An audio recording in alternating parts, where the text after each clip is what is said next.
बिस्मिल्लाहिर्रहमानिर्रहीम, अस्सलाम वालेकुम। मैं हूं सैबी काज़मी। आप देख रहे हैं फेसबुक और यूट्यूब।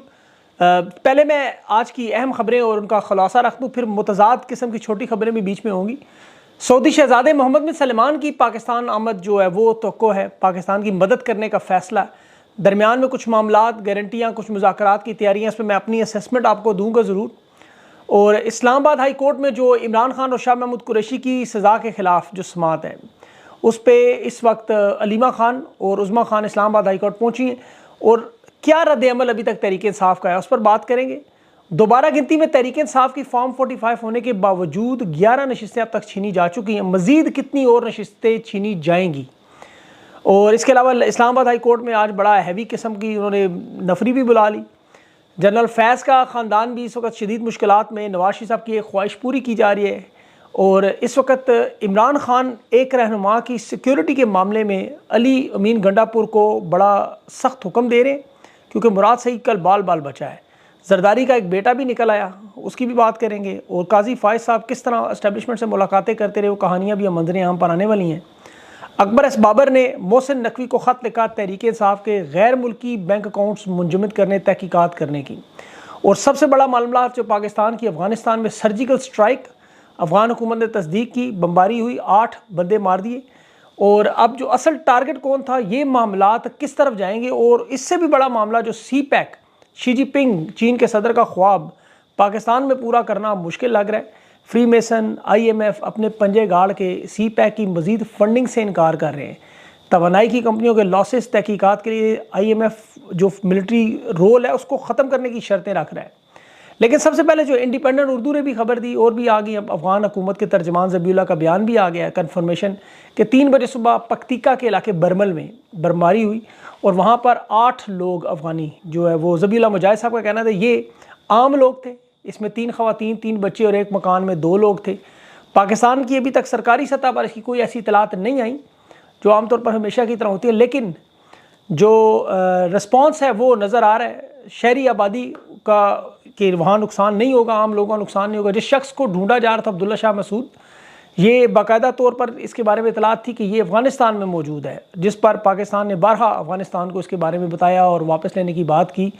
लेकिन अभी इसी अब्दुल्ला शाह मसूद की एक वीडियो बयान जो ट्विटर पर चलना शुरू हो गया कि ये जनूबी वज़ीरिस्तान में दरा शवाल में मौजूद है और वहाँ वो रमज़ान के 7वें दिन का जिक्र करते हुए 18 मार्च की तारीख भी बता रहा है, आज की लेटेस्ट वीडियो भी, कि आप अफ़गानिस्तान में हमले न करें, मैं तो यहाँ मौजूद हूँ। अफ़गानिस्तान के इससे बराह रास्त कोई ताल्लुक़ नहीं। ये कालादम तंजीमें पाकिस्तान में मौजूद हैं जो अभी पाक फ़ौज की शहादतों में इनका बराह रास्त अमल दखल है। आसिफ जरदारी, मोहसिन नकवी के कल बयानात देखें।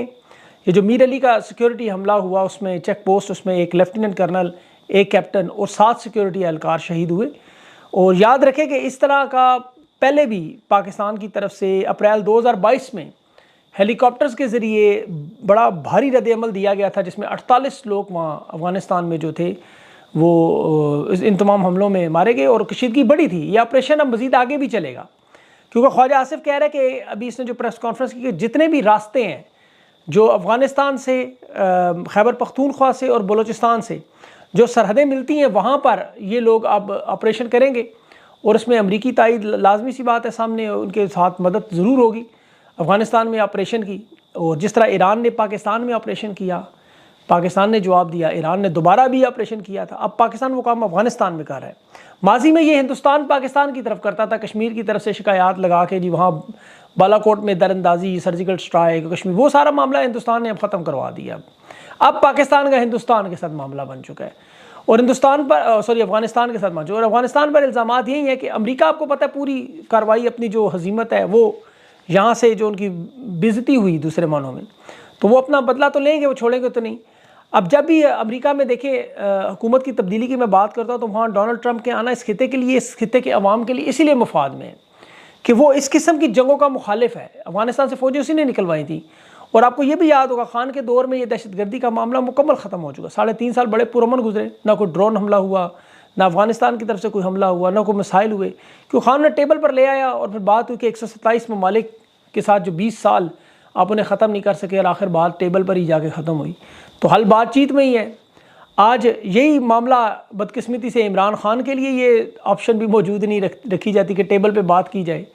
और अब सऊदी अरब से जो बेल आउट पैकेज मांगा जा रहा है, मोहम्मद बिन सलमान को दावत दी जा रही है, तो देखिए सऊदी अरब को बराह रास्त पाकिस्तान में कोई ख़ास दिलचस्पी नहीं है। वैसे हर मुल्क की किसी न किसी मुल्क में मुफाद होता है, कोई इंसेंटिव होता है।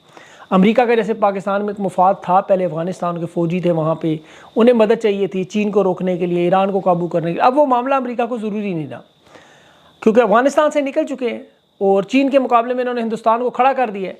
अब सऊदी अरब की जो अहमियत है, पाकिस्तान की जो अहमियत सऊदी अरब की थी, वो ईरान की वजह से थी। मसले की एतबार वगैरह, ईरान सऊदिया के जो झगड़े थे वो पाकिस्तान में निपटाए जाते थे। अब आपको पता है कि फ़िरका वारियत कंपनी इस खेल में अपने डॉलर बना लेती थी, ईस्ट इंडिया कंपनी। अब उनकी वो दुकान भी बंद होगी, क्योंकि सऊदी अरब और ईरान के ताल्लुकात बेहतर हो चुके हैं, बल्कि अब ईरान और पाकिस्तान के ताल्लुकात ख़राब हो चुके हैं। तो सऊदी अरब को अब इस चीज़ में कोई दिलचस्पी नहीं रही ख़ास तौर पर। इस सूरत हाल में मोहम्मद बिन सलमान को सिर्फ ये नज़र आ रहा है कि अमेरिका के साथ ताल्लुकात, जो आने वाली हुकूमत होगी डोनाल्ड ट्रंप की, उसके साथ ताल्लुकात, आपको याद होंगे 200 अरब डॉलर के हथियार मोहम्मद बिन सलमान ने ख़रीदे थे डोनाल्ड ट्रंप से, और जबकि उसके वारंट बाइडन ने अमरीकी निकाले थे वहाँ अदालतों में, इंतखाबी मुहिम का हिस्सा भी था, घसीट के लाऊंगा, जैसे शहबाज शरीफ और आसिफ जरदारी एक दूसरे को घसीटते रहे। और जो बाइडन ने भी ऐसे ही इंतखाबी नारे लगाए थे, जो बाद में मोहम्मद बिन सलमान ने जब तेल लगाया, माफ़ कीजिएगा, जब तेल बेचना छोड़ा तो ये इसके कदमों में जा गिरा।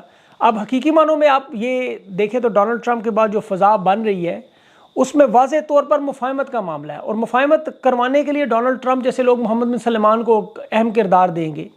तो मुझे इसमें कोई हैरानगी नहीं होगी अगर मोहम्मद बिन सलमान आके अगर ये कह भी दे कि मैं अडयाला में इमरान खान से मिलना चाहता हूँ, या मेरी मुलाकात का एहतमाम करवाएं, और ये कहा जाए कि इमरान खान को कि मोहम्मद बिन सलमान से आपकी मुलाकात करवाई जाइए, खान को कोई एतराज़ हो, इस पर इमरान खान भी बिलाशुबा राज़ी। उसकी मैं आपको वजह बताऊँ कि ये बहुत सारे लोगों को शायद नहीं पता कि जनरल बाजवा की जो रजीम चेंज ऑपरेशन साजिश का स्टार्ट था, बहुत स्टार्ट था, तो इमरान खान के पास जो मालूमात आई थी कि ये वारदात होने जा रही है, वो बताने वाला पहला शख्स मोहम्मद बिन सलमान था। अब आप अंदाज़ा कर सकते हैं। फिर सऊदी इमदाद का जहाँ तक ताल्लुक़ है, तो फ़िलहाल तो अभी उसमें खजूरें ही आ रही हैं और थोड़ा बहुत आटा भी मिलेगा उसमें, लेकिन असल गेम जो पाकिस्तान में है वो IMF के ज़रिए डाली जा रही है। IMF जो वारदात कर रहा है पाकिस्तान के साथ इस वक्त, वो बाकायदा तौर पर चीन की वो कंपनियां इंडिपेंडेंट पावर प्रोवाइडर जिनके बिजली के मंसूबे हैं, अब उनके वाजिबुल अदा पैसे जो वो 1.8 अरब डॉलर तक पहुँच चुके, यानी पाकिस्तानी रुपयों में 493 अरब रुपया। ये मैं जनवरी तक की बात करूँ, फरवरी अभी ऐड नहीं किया। और पिछले साल अगर आप जून की निस्बत देखें तो ये 77% इजाफा हुआ है, यानी हर साल अब ये बढ़ते जाएंगे। अब इलेक्शन के दिनों में इनके आपको वादे याद होंगे कि जी 100 यूनिट मुफ्त मिलेंगे, 200 यूनिट मिलेंगे, 300 यूनिट मिलेंगे। अब फ़ी यूनिट आपको 100 से 200 रुपये का मिलेगा, ये होगा। और जिस इदारे ने आपको गैस देनी है, बिजली देनी है, सहरी इफ्तारी के बाद ना बिजली है ना गैस है, पाकिस्तान की लोगों की ज़िंदगियां तबाह बर्बाद करने वाले इदारे के मैनेजिंग डायरेक्टर की तनख्वाह इस वक्त 68 लाख रुपया। अब अंदाज़ा करें। और ये क्यों हुआ कि इमरान खान की हुकूमत पर ये इल्ज़ाम लगा देते थे कि इन्होंने सबसे ज़्यादा कर्जे लिए, लेकिन वो आपको ये नहीं बताते कि उस दौर में खान ने सबसे ज़्यादा पाकिस्तान की तारीख के कर्जे वापस भी किए। इन लोगों में वापसी करने वाला मामला ही कोई नहीं। जितने पैसे IMF से कर्ज की मद में आए वो सारे के सारे हुकूमती तनख्वाहों में और इनकी याशियों में लगे, जैसे मैंने अभी ये मिसाल दी। हफीज़ पाशा ने जो आज बयान दिया कि खान के दौर में ज़खायर में 17 अरब डॉलर मौजूद थे, लेकिन मिलिट्री के अफसरान, सरमायादार और अशराफिया ने अपनी मुराद के लिए 4,500 अरब का चूना लगा दिया। अंदाज़ा करें ज़रा।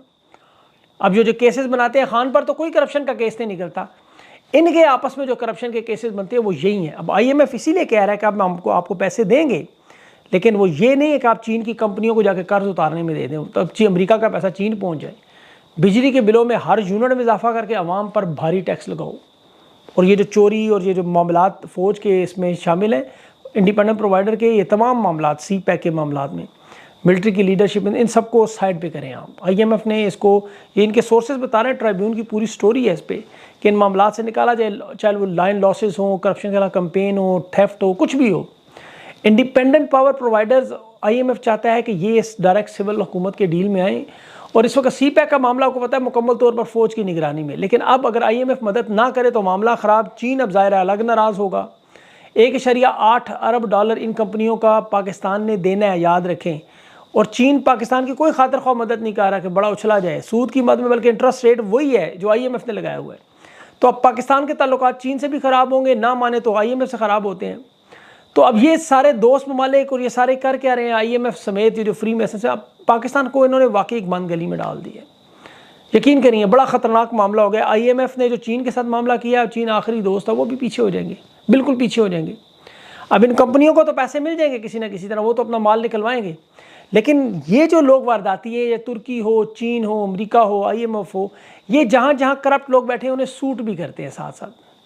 जब ये हुकूमत से निकलते हैं तो फिर इनकी करप्शन के मामलात सीधे होते हुए नजर आते हैं। अभी देखें मरीम नवाज़ ने पंजाब 2023-24 का बजट दस्तावेज़ात 3 महीने का बजट जो है 655 अरब की तबाही और बर्बादी का 3 महीने का जो साइन किया वो आप देखिएगा होता है क्या पंजाब में।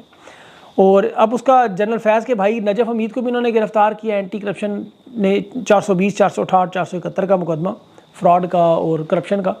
ये पहले हिरासत से भाग गए थे, अब गिरफ्तार। ये सिर्फ और सिर्फ मियां नवाज शरीफ साहब को खुश किया जा रहा है, जिस तरह उनके नाम की किताबें लाइब्रेरियों को ज़बरदस्ती भेजी जा रही हैं, तो ये जनरल फैज़ के नाम का उनको खुशियाँ दिलाई जा रही हैं। और क्योंकि नून लीग में आपको तकारीर इनकी याद होंगी सारी, वैसे तो तकारीर इनकी वोट को इज्जत दो, और ख्वाजा आसिफ जो फ़ौज के बजट में बड़ी बहस करता था, 4-4 जंगें हारने की उंगलियां लहरा लहरा के तकारीरें करता था, बांग्लादेश में मुजालिम पर जिक्र करता था, लंबी लंबी चार्जशीटें लगाता था, बहुत से जराइम बताता था। कुछ बातें तो ज़ाहिर जराइम तो बातें तो ठीक है वो सारी, लेकिन ये मुल्क में जमहूरियत नहीं लाना चाहते, फ़ौज का किरदार महदूद नहीं करना चाहते। ये सिर्फ ये कहते हैं हमें हमारा हिस्सा दें, हमारा हक दें। उस वक्त ये गिरबान में हाथ डालने की ख्वाजा आसिफ बातें इसलिए करता था कि नवाज शरीफ को इक़्तिदार से निकाला था, जबकि नवाज शरीफ जो खुद भी कहता था मुझे क्यों निकाला। हकीकी मानों में अगर ये लोग पाकिस्तान को ठीक करना चाहते, एंटी स्टैब्लिशमेंट या हक सच की बात करते, तो इन्हें बार बार वज़ीर दिफा ना बनाया जाता। बस इतनी बात आप समझ लें। ख्वाजा आसिफ की जो फ्लोर पर जितनी तकारीर हैं, वैसे तो ये भी हो गए कुछ, तो बल्कि तहरीक इंसाफ के भी लोग हैं इनके अंदर बहुत सारे, जो जिन लोगों को माफ़ी मांगनी चाहिए बाकायदा, चाहे वो उमर अयूब हो, असद उमर हो, मोहम्मद ज़ुबैर हो, एजाज़ुल हक हो, ये जितने लोग जिन्होंने सियासत में इनके वालदैन ने बुलडोज़ कर दी सारी, इन्हें लातलकी करने से अपने वालदैन को भी कहेंगे यह उन्होंने गलत किया। एजाज़ुल हक का इंटरव्यू मैंने किया पिछले दिन में, आपने देखा होगा, वो कह रहे हैं कि हाँ मेरे बाप ने कोई गलत काम नहीं किया, बिल्कुल ठीक किया, जो मार्शल आर्ट एडमिनिस्ट्रेटर काम था वही किया। तो मतलब वो ज़रा सोचे, उसमें अवाम भी माजी में खुश होती रही। मुझे याद है जब मुशर्रफ ने नवाज शरीफ को उठाया था तो मिठाई की दुकानें वाकई खाली अपनी आंखों से देखी, लोग इतने खुश थे कि अयूब खान आया, लोगों ने कहा जी हमारा एक नया मसीहा आ गया, ज़ियाउल हक को मर्द मोमन मर्द हक और क्या क्या कहते रहे, अमीरुल मोमिनीन, और मुशर्रफ साहब को तो उन्होंने सैयद बना दिया, हालांकि वो पता नहीं आले सादात थे भी नहीं, बहरहाल रोशन ख्याल थे जो तबाही बर्बादी करके पाकिस्तान में। अब जो खान के केसेस का मामला है वो अभी चूँकि चल रहे हैं, उस पर तफसील इंशाल्लाह साथ साथ आ रही है, वो मैं आपके सामने रखूँगा अगले वीलॉग में मामला क्या है। और तहरीक इंसाफ की तरफ से कितने MNAs आए, कितने MPAs आए, ये भी कोशिश थी कि तमाम लोगों के नंबर्स फिगर्स जो इकट्ठी की जाए, वो भी आपके सामने रखें कि आज कौन कौन पहुँचा और कौन कौन खान की रिहाई में नहीं पहुँचा, और ये जो मामलात हैं ये कहाँ जा रहे हैं। इसके साथ साथ जो एहतजाज का मामला है तहरीक इंसाफ के, शेर अफजल मरवत को क़ियादत इमरान खान ने दी है कि वो पूरे पाकिस्तान में जलसे जुलूस करें, आवाम को मोबिलाइज़ करें। और ये बड़ी देखे, जो लोगों ने कहते हैं जी शेर अफजल रॉन्ग नंबर है, तो अगर रॉन्ग नंबर होता तो इमरान खान इतनी बड़ी ज़िम्मेदारी कैसे दे देता, मुझे तो ये इस चीज़ का जवाब नहीं समझ आता। तो बहुत सारी और भी चीज़ें हैं जो इंशाल्लाह अगले वीलॉग में बात करेंगे। वीडियो बहुत ज़्यादा लंबी हो जाएगी, अपना ख्याल रखें और उसमें फिर तफसील से बात करेंगे। मुझे इजाज़त दें, अल्लाह हाफ़िज़।